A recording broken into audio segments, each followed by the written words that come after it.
Nigel Farage has hit back at Labour MP Zarah Sultana, condemning her comments about Reform UK as disgraceful and warning that her rhetoric is very close to incitement. The Clarkson MP was responding to Sultana's recent remarks, in which she directly compared Reform UK to far-right groups and called for protests at the party's upcoming rally in March. In today's video, we will watch the full reaction from Farage. But first, hit the like button and subscribe to the channel for more. Just a quick one to say we have new Liber t-shirts available on our website. You can check the link in the description or go to britishstand.com.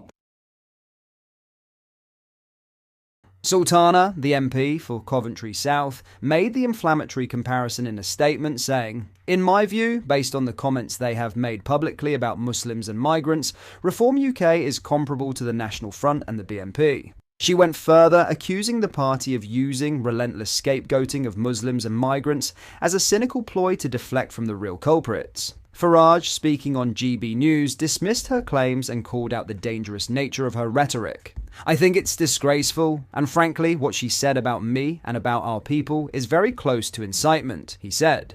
Sultana, however, remained defiant, insisting that she was speaking from personal experience. "As a born and bred Brummie whose parents suffered the violent consequences of far-right politics, I speak for many in this proud, multicultural city," she said. She also took aim at Reform UK's leadership, criticising their embrace of Thatcherism and claiming their MPs vote against workers while bending over backwards for the elites who fund them. Here's Farage's response.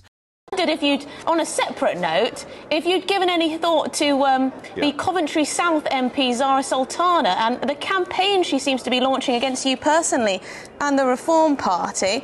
She's been publicising an event in Birmingham, it seems, with a picture of yourself cartoonised, with a big, no entry sign, not allowed sign, and also a letter comparing Reform to the BNP and the National Front. What do you reckon to that? I think it's disgraceful, and frankly, I think it's almost insightful. It's very, what she said about me and about our people is very close to incitement. And clearly what she's trying to do is she's trying to get, a crowd of protesters, many of whom may not behave themselves, to turn up on the 28th of March, when we're going to be holding the biggest political rally seen in the United Kingdom for many, many decades. If you believe in free speech, even if you disagree with what Farage says and what Reform stands for, an attempt to stop the event from going ahead, I think is an absolute democratic disgrace. This is not the way that any elected member of Parliament should behave, and I would like to see Keir Starmer getting tough with backbenchers who behave in this appalling way. Everyone knows that Reform is non-sectarian, non-racist. We're open absolutely to everybody. It's just that we're patriotic. We believe in controlling our borders and putting the interests of the British people first.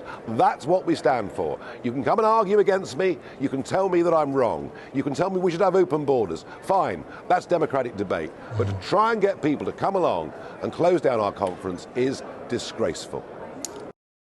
The tensions between Reform UK and its critics have been escalating, particularly following Sultana's social media post the previous day, which depicted Farage inside a no entry sign in a provocative cartoon. The image sparked widespread backlash, with Reform UK supporters accusing her of attempting to silence political opposition. With the party's March 28th rally approaching, Sultana's calls for protest have only heightened the sense of confrontation. As Reform UK gears up for a major public event, the backlash from political opponents is intensifying, setting the stage for what could be a highly charged showdown in the coming weeks.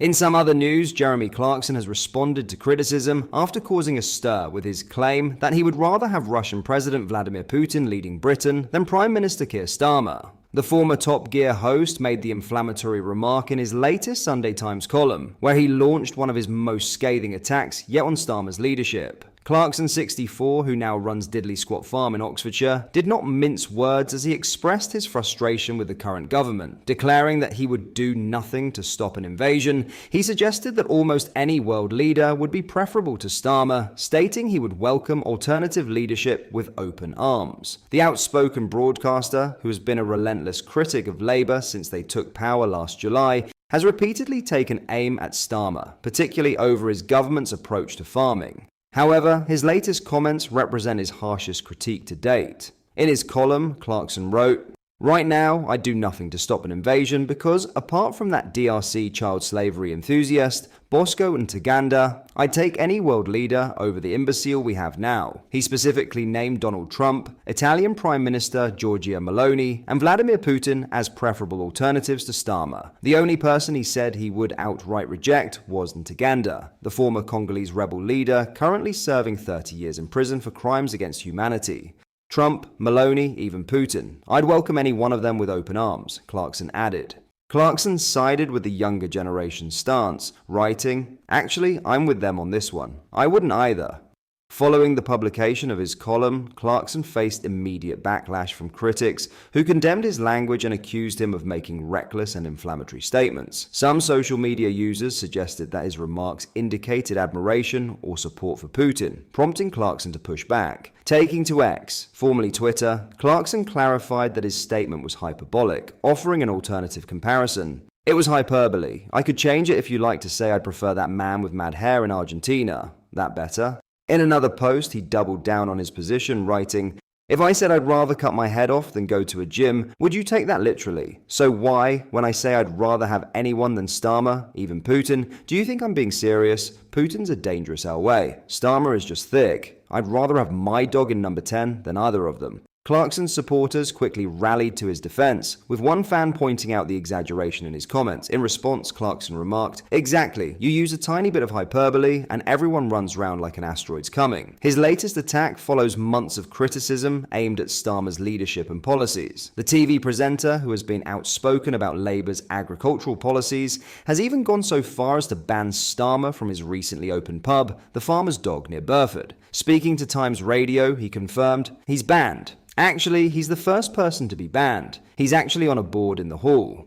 Clarkson's opposition to Starmer largely stems from Labour's stance on farming, particularly their plans to end inheritance tax exemptions for farmers. In October, he addressed a London rally protesting these tax changes, calling them terribly cruel, and arguing they would harm some of the hardest working, most underpaid, and underappreciated people in the land. He has repeatedly branded Starmer an imbecile and described having him in power as soul-destroying. Despite the backlash, Clarkson appears unfazed, maintaining his criticism of Starmer while dismissing the outrage over his comments as an overreaction. His ability to stir controversy remains intact, ensuring that both his supporters and detractors continue to engage with his outspoken views.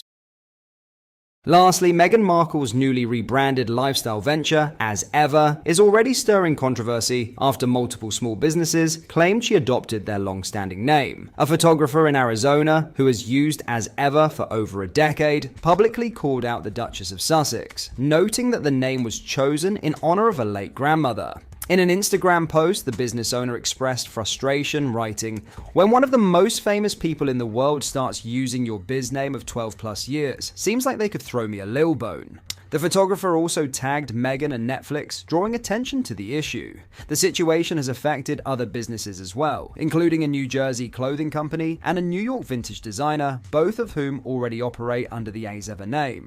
Markle's rebrand comes after her initial lifestyle project, American Riviera Orchard, faced trademark complications. The change also coincides with the upcoming launch of her Netflix show with Love Meghan. While the Arizona business owner later clarified that the post was meant in good fun and not intended to incite negativity, comments had to be disabled after some users turned the discussion into personal attacks. This is not the first time Meghan's brand has faced criticism. Her As Ever launch has also sparked plagiarism accusations in Spain, adding to the growing backlash surrounding the rebrand.